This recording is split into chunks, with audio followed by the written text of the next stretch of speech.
What's going on, everyone, and welcome back to the channel. I'm Jackson, and I want you to do me a small favor before we dive in. Step outside, look at your garden, look at the calendar, now look back at your garden. If you're thinking the season is winding down and there's nothing left to plant, you are about to make one of the most expensive mistakes a gardener makes all year. Because right now, in the back half of summer, you still have a closing window, and it closes fast, to plant a set of crops that will feed you deep into fall, through the first frosts, and in some cases all the way to Thanksgiving, Christmas, or even next spring and summer. Here's what I mean. Most gardeners think of gardening in two halves, the spring rush and the summer harvest. Then they hang up their tools in September and accept that the work is done. But the gardens I walk through in October and November, the ones loaded with greens, roots, and overwintering alliums, those gardens didn't get that way because the gardener got lucky. They got that way because somebody made the decision, right now, in late summer, to plant things the rest of the crowd had already given up on. I want to walk you through 7 specific crops that I plant every single year, from late summer into early fall. Some are started indoors as transplants. Some go straight into the ground as seeds. All of them pull more weight from a single planting than anything you started in March. And I promise you, if you skip this window, you will not get another one until next year. 12 months of harvest gone because you waited too long. Before I list them out, let me give you the framework I use, so this is not just a random shopping list. Every crop on this list was chosen because it satisfies at least 2 of 3 tests. It matures fast enough to beat your first frost. It survives temperatures that would kill your tomatoes and peppers, and it actually tastes better after a frost than it did before it. If a crop only passes one of those tests, I leave it off the list. If it passes all 3, it stays on the list. The 7 crops I am about to walk you through all pass all 3, and I have grown every single one of them multiple seasons in a row, so I am not recommending anything I have not personally put through the worst my weather can throw at it. Let me first explain the calendar math, because this is where most gardeners go wrong. In spring, the days get longer, the sun gets stronger, and the soil gets warmer every week. That means plants grow faster the longer they're in the ground. Fall is the opposite. Every single day after the summer solstice, you lose a few minutes of daylight. By October, you've lost almost 2 hours of usable growing time compared to June. Temperatures are falling, soil microbial activity is slowing, and the photosynthetic engine of every plant in your garden is winding down. So if you want a meaningful fall harvest, you cannot treat late summer the way you treated late winter. You cannot just put a seed in the ground in October and expect full-size heads of broccoli. You have to give the plant a head start, and that means starting now. There are 2 methods to do that. For crops in the brassica family, cabbage, broccoli, kale, cauliflower, you start them indoors as transplants. Brassicas do not germinate well in hot soil, and their seedlings get hammered by cabbage worms, flea beetles, and heat stress if you direct sow them in August. So we start them under grow lights 6 weeks before transplant, harden them off, and move them out when the worst of the heat has broken. For quick-growing greens and roots, lettuce, spinach, radish, turnips, carrots, you direct sow them in prepared beds once daytime highs settle into the low 80s, and they race to maturity before the first hard frost. The smarter you are about which crop goes in which category, the bigger your basket looks at the end of October. Now let's get into the crops themselves. Crop number 1 is lettuce, and I've been growing fall lettuce for years because it is one of the easiest wins on this list. Here's why. Lettuce germinates poorly when soil temperatures climb above 75 degrees. That makes midsummer direct sowing a coin flip. The solution is to start lettuce in cell trays indoors, under a cheap shop light, where your soil temperature is controlled and stable. In 4 to 5 weeks you have sturdy transplants that you can put out in the garden in late August or early September, right when the lettuce family starts to really come alive.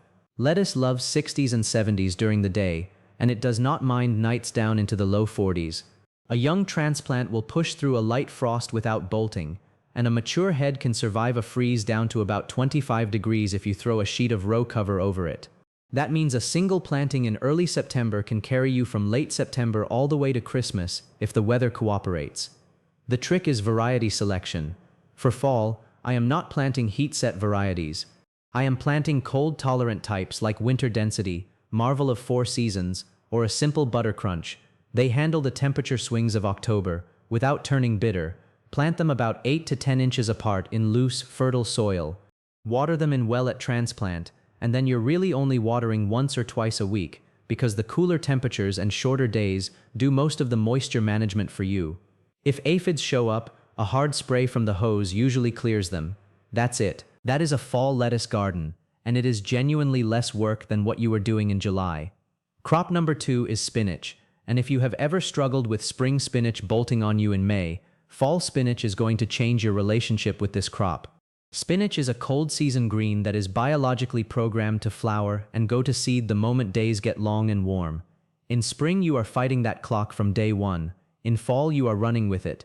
The days are getting shorter, the nights are getting cooler. The plant wants to put out leaves, not flowers. That is the entire game. Direct sow spinach in prepared garden soil once daytime highs drop into the upper 70s. In most zones that is mid to late August. I plant it about ½ an inch deep, an inch apart in rows, and I thin it to 4 inches once the seedlings have 2 true leaves. From sowing to baby leaf harvest is about 40 days. From sowing to full-size plants is about 55 days. Spinach can handle frost down to the mid-20s unprotected, and with a row cover it survives temperatures in the high teens. I have personally picked spinach out of my garden on December 23rd after a night that dipped to 15 degrees with row cover deployed. It does not look pretty that morning, but by the time the sun has been on it for 2 hours, it perks right back up and is ready to harvest. One more thing on spinach. If you live in zones 7 through 10, you can actually overwinter spinach with nothing more than a light floating row cover and harvest it again in March. It will sit dormant through December and January and then resume growth as soon as the days start to lengthen. That is a free crop with 0 additional work. Crop number 3 is radish, and I include radish on this list for 2 reasons. First, it is ridiculously fast. From seed to harvest is 25 to 30 days. You can literally plant it on the 1st of September and be eating it on the 1st of October. Second, it is the single most confidence-building crop for someone who has never done fall gardening before. You put a seed in the ground, you water it, and 3 weeks later you pull a perfectly formed radish out of the soil. That feeling is what gets people hooked. For fall, plant a fast-maturing variety like Cherry Belle or French Breakfast. Sow ½ an inch deep, 1 inch apart, in rows 8 inches from each other. They germinate in 5 days when the soil is warm, and they will not need any protection from the cold until you've already harvested most of them. The only real issue is keeping the soil evenly moist during the germination window.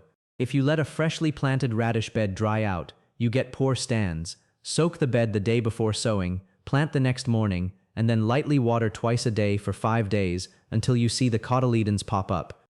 A bonus on radish: if you plant a daikon-type variety in late August, you will get enormous white roots in October that are excellent for pickling, fermenting, or roasting.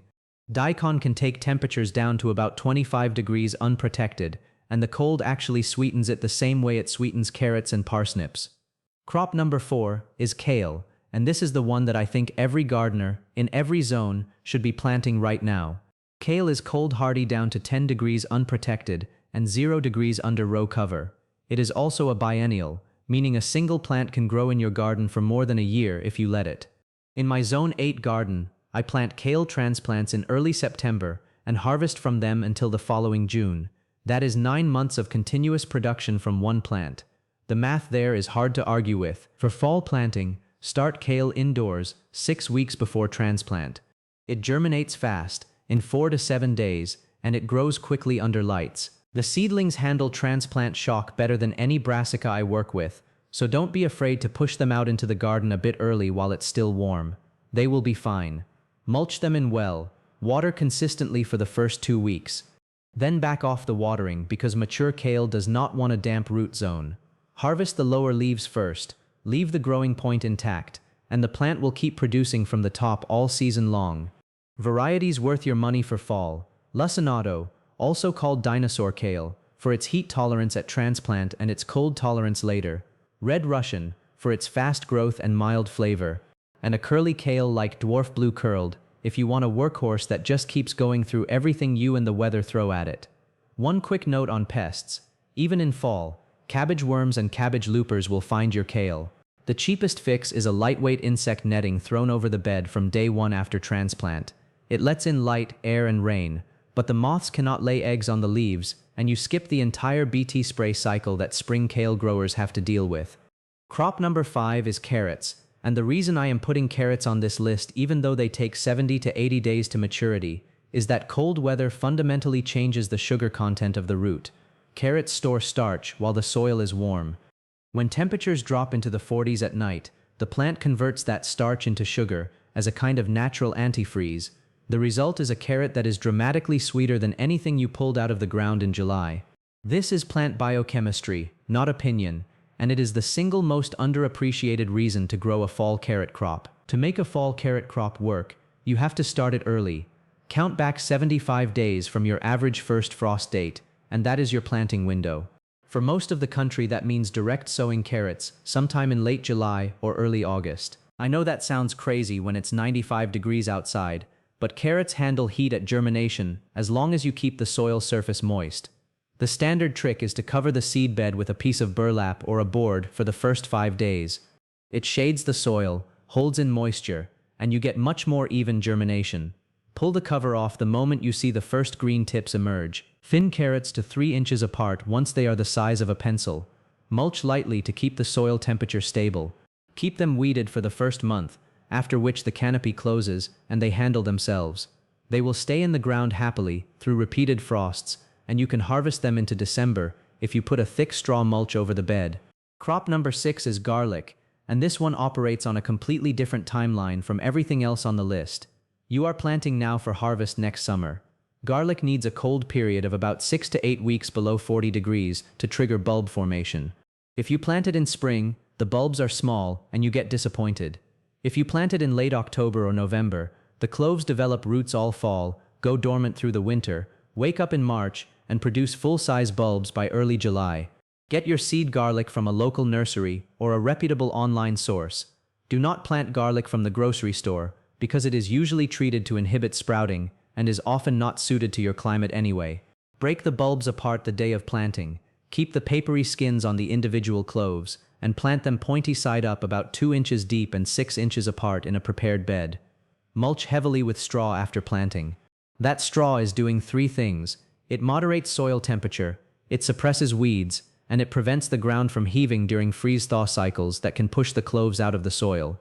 In most zones, you plant garlic in October. In warmer zones, you can wait until early November. In colder zones, you want to get it in by mid-October, so the roots are well established before the ground freezes. The maintenance during the winter is essentially zero. You just walk away. In spring, when the green shoots come up, you remove the straw mulch, side dress with a balanced organic fertilizer, and let the plants do their thing until early summer when the tops yellow and tell you the bulbs are ready to lift. If you are growing a hardneck variety, you also get a bonus harvest in late spring, the garlic scapes. Those curly flower stalks should be cut off when they form a full curl, and they are one of the best things you can cook with all year. Stir-fry them, pickle them, blend them into pesto. The plant puts energy into the bulb once the scape is removed, so removing it also gives you bigger bulbs at harvest. Win-win.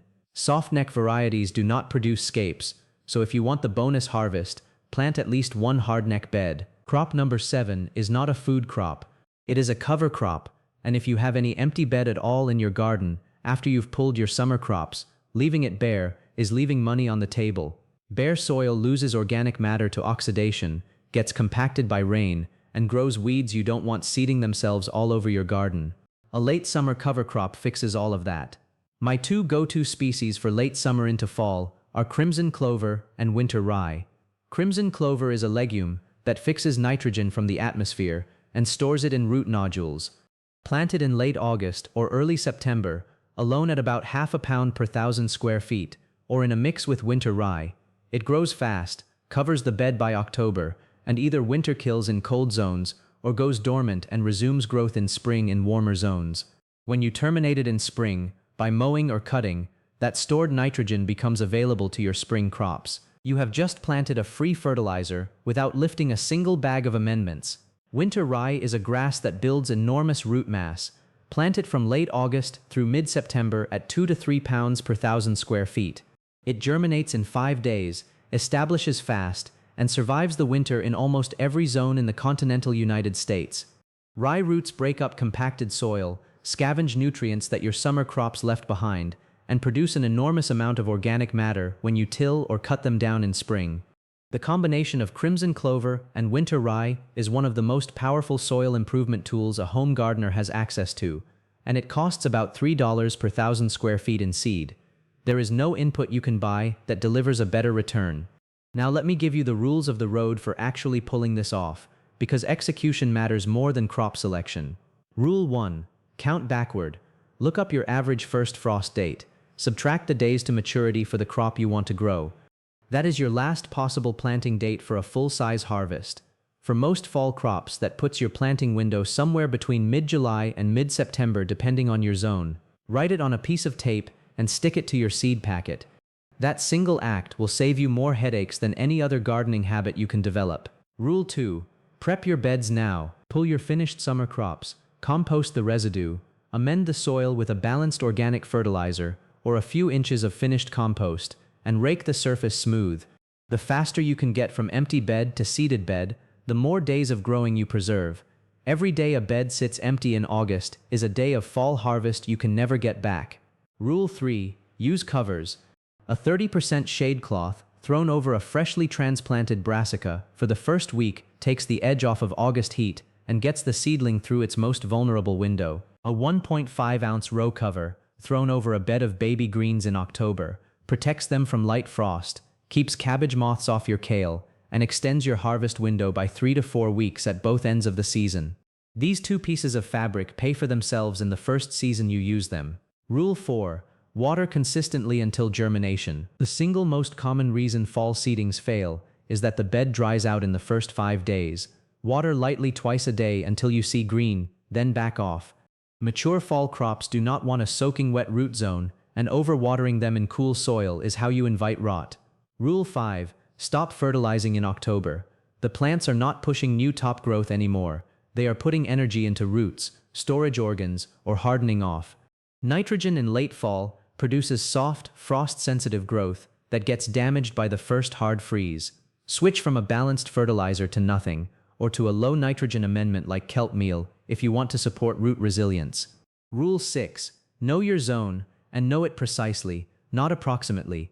If you tell me you are in Zone 6, I cannot tell you whether your first frost is September 15th or October 25th. That range is 6 weeks of planting decisions. Pull up your county's average first frost date, write it down, and treat it as a hard wall. Everything you plant in late summer is racing that wall, and you cannot race what you have not measured. Once you know your actual frost date, everything on this list gets easier, because you stop guessing and start counting. Now I want to close with the part of this video I would want you to remember 6 months from now. Fall is not the end of the gardening year. Fall is the best part of the gardening year. In spring you are fighting cold soil. You are fighting weeds that are already established. You are fighting a pest population that survived the winter and is hungry. In summer you are fighting heat. You are fighting disease pressure that builds week after week. You are fighting irrigation demands that push you out of bed at 6 in the morning. In fall you fight almost none of that. The temperatures are pleasant for working. The pest pressure fades. The weeds slow down. The flavor of your crops actually improves. A bed of fall carrots is sweeter than any carrot you pulled in June. A head of fall broccoli is denser and better formed than any spring broccoli you ever grew. A bed of fall spinach will hold in your garden through Christmas without you doing anything but throwing a row cover over it once a month. The gardeners I know who consistently produce the most food from their plots are not the ones who started earliest in spring. They are the ones who kept going the longest into fall. That is the secret. The season does not end when the calendar says September. The season ends when you decide it ends. So if you have an empty bed, fill it. If you have seed packets on the shelf, get them out. If you have grow lights in the garage, dust them off and start a tray of brassicas tonight. The window is open right now. Every week you wait, the window closes a little narrower. 6 weeks from now it will be closed, and you'll be sitting in October wishing you'd planted something in August. That is the video, gardeners. I'm Jackson, and I want to thank you for spending the next 10 minutes of your day with me. If this got you off the couch and into the garden, hit the thumbs up button. It tells the algorithm this kind of content is worth showing to more people, and it directly supports the channel. If you are not subscribed yet, hit the subscribe button and the notification bell so you don't miss the next one. If you have a crop I didn't mention that you plant every fall in your garden, drop it in the comments. I read every single one, and I usually make a follow-up video based on what the community tells me they want to see. All the seed varieties I mentioned, the row cover, the shade cloth, the seed starting trays, the grow lights, links to everything I personally use are down in the description below. I have also linked my complete fall planting calendar that lays out what to plant in each week of late summer and fall for each zone. Take it, use it, and don't let another season end before you have used it. I'll see you in the next one. Happy gardening, and get out there and plant something today. This is Jackson, signing off. One last thing before you go. If this video helped you, share it with one gardener in your life who has been on the fence about fall planting. The reason most people never try it is because nobody they know has ever shown them what's possible. You can be that person for someone else this year. That's how fall gardening actually goes mainstream, not through me, through you, telling another gardener that you grew carrots in November and they should try it too. Thanks again for watching. Take care, and I'll see you in the next one.